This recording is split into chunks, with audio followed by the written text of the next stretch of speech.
You've almost certainly seen the very famous image there in the background, the Glastonbury tour, and from any direction you approach, where your eyes are drawn up to it. But what if instead you look down? Because there is something here below it, in my opinion, far more important, built not for religious reasons, but instead born out of fear, a defensive wall at the foot of Glastonbury that stretches for over a mile. Come take a look at this. Now, you've likely heard of Offa's Hadrian's Wall, the Antonine Wall, and maybe even Wansdyke, all from different eras, likely to demarcate the land, monitor trade and defend territory.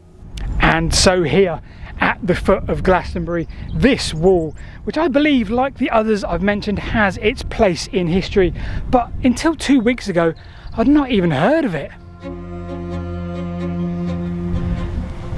Okay, welcome to Somerset, more specifically Glastonbury, or just to the east of Glastonbury. Now, I was recently made aware by a video I shall link below as to a really curious feature in the landscape just to the east of Glastonbury Tor that I should come and check out. Now, if you've watched this channel before, or you have a bit of a curious head like me, you might be thinking the same as me. Sometimes these curious earthworks not only can tell us something about the local area, but often they can help define a much wider period of history. Okay, so here we are at the top of the bank.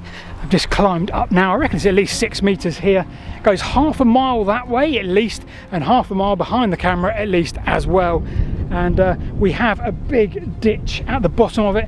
Interestingly, we have no counterscarp on that side. This is facing east, so we're defending ourselves against anything that is coming from that direction, and we're defending, well, whatever is behind us. And it looks to me like the Isle of Glastonbury and Glastonbury Tor there. Now, if we flip to LIDAR, we get a lovely image highlighting the sheer scale of this thing, perhaps better than we can on camera. So either way, and I'd love for you to consider this too, the question of today is, what exactly was this for? Now, in my experience, when you consider earthworks like these, well, they fall into one of three brackets. Number one, we have ditches like Grimm's Ditch, Devil's Ditch, those style of smaller earthworks perhaps used to demarcate the land, late Bronze Age, early Iron Age. We then have larger, perhaps Dark Ages era into middle medieval, the Offa's Dyke or Wansdyke, big walls to mark the land and monitor territory. Now, there is another, but before we go there, I want to try and understand this a tad more, so we'll come back to that third one later. Now, on first sight of this, well, my mind thinks it's probably the second of the two that I've already mentioned. However, let's dig into this deeply and properly. So without further ado, what do we know about this already from archaeological digs to try and help us date it and give it some context? So the good news is there have indeed been digs done here in the past. However, first of all, have a look at the hamlet or village name that I'm in right now, Havyat. A linguistist friend, Tom from the channel Allotment Fox, came here, hence why I'm here today. Now, he assures me this means gate. The yat part converts to yat, yate, gate. So this is really good news, because not only does it mean that we do have a gated entrance and the modern road didn't just bulldoze through this monument, but also it means that it's probably pre-Norman. So this is certainly 1,000 years old because of its name, recorded in 1086 in the Domesday Book as just that. So let's step back to 1909 with a chap called Arthur Bulliard, a local antiquarian. He had a decent medical career but became somewhat obsessed with finding lake villages. So he gave up that career in search of a local village, and he found one just to the northwest of the Glastonbury Tor. He found what was later described as the best preserved prehistoric village in the UK. He did that for 15 years and then cast his eye to this. The wall here. Every time anybody was able to answer a question about this, well, it just threw up another question. So he decided to excavate it, do some proper archaeology, and he did so just to the north of the road. Here on the south side of the road, there's a lovely view which continues on to the south in a slight curve. Firstly, he gave us some measurements and deemed that the bank was 9 foot tall and the ditch was 12 foot deep from the level. He goes on to suggest that only a few finds were made, fragmented pottery similar to the lake village of Iron Age back the other side of Glastonbury. Now, he concludes from that dig that this was completely inconclusive. There is no meaningful date he can ascertain. However, However, this is where things get really interesting, because when you read his report, there is one significant nugget of information that's really going to help us, and I'll read it to you now. Pontyz Ball is 5/8 of a mile in length, and it ends on the south side towards Kennard's Moor and on the north side towards Hearty Moor, a one-time impenetrable swamp, he declares. So all of a sudden now, well, we've got some context to this in the landscape. So what he means by this, if we go back to pre-11th, 12th century, this really was the main route in and out of Glastonbury until the monks started significantly draining this landscape. Now the land behind me where the road comes in and cuts through this wall, well, that's the ridge that's about 10 to 15 metres above the level of those surrounding levels, the swamps. So that didn't help us date it, but at least now we can tell that we are either defending this or at worst monitoring trade in and out. Oh, and one more crucial statement I think from our friend Arthur. This was probably part of a more extensive scheme of defence for this portion of central Somerset. We're going to have to come back to that very shortly.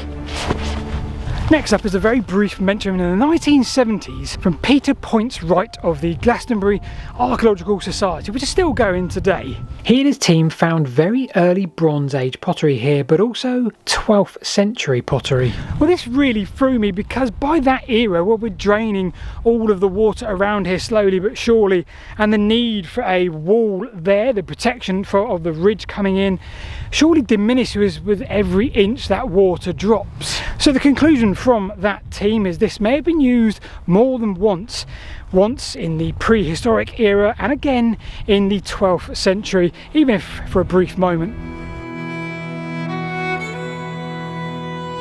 Okay, so we'll get back to a date very shortly. Now, our friend Arthur, you may recall, gave us a hint that we are looking for potentially a much larger, longer defensive structure, not just the mile back there, but much longer. Now, I've come about 2 miles south of where we were there in the search of New Ditch. Now, that's something he called another structure he found, as I say, 2 miles further south of here. Now, whilst I try and find it, I'll explain exactly why this is hugely important. This is the OS map, which helps us highlight the topography here. Now, if we look further south, we can see another cross-type ditch and bank over this ridgeway. Now, if we zoom out once again, we have a hugely important ridgeway here too. Very different to our Glastonbury inlet, but still, this one appears to cut a natural route from the coast and the River Barrett down to the Fosse Way. Is this the same people conducting more trade monitoring, more control of movement?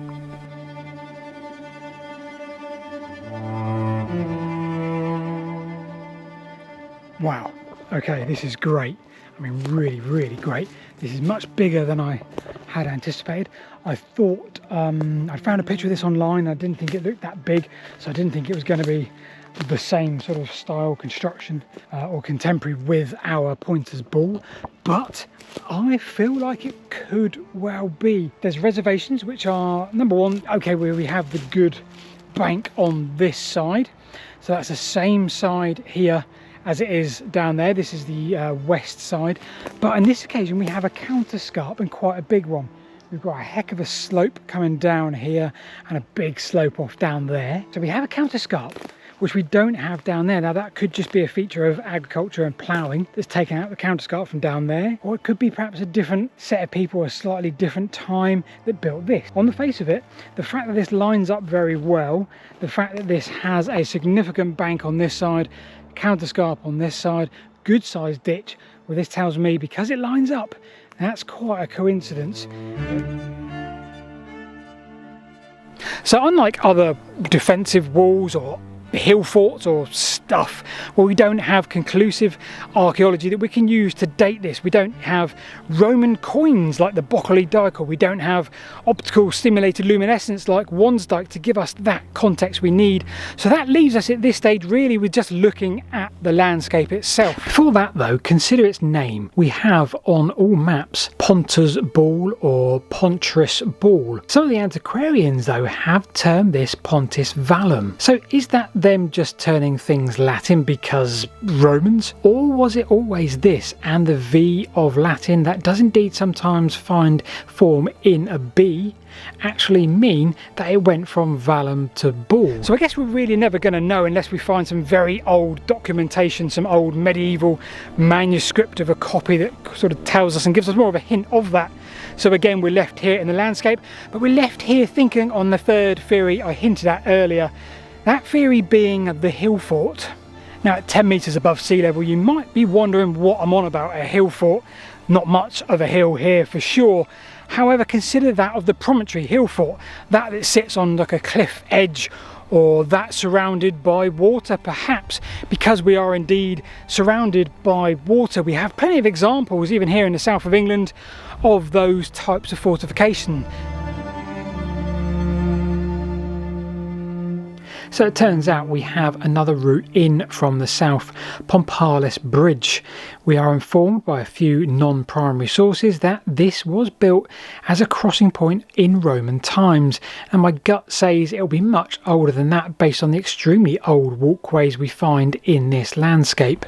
We have a lot more we could discuss about that route, the bridge and the route south to street. Above all though, it wouldn't necessarily help change our understanding of what this wall was.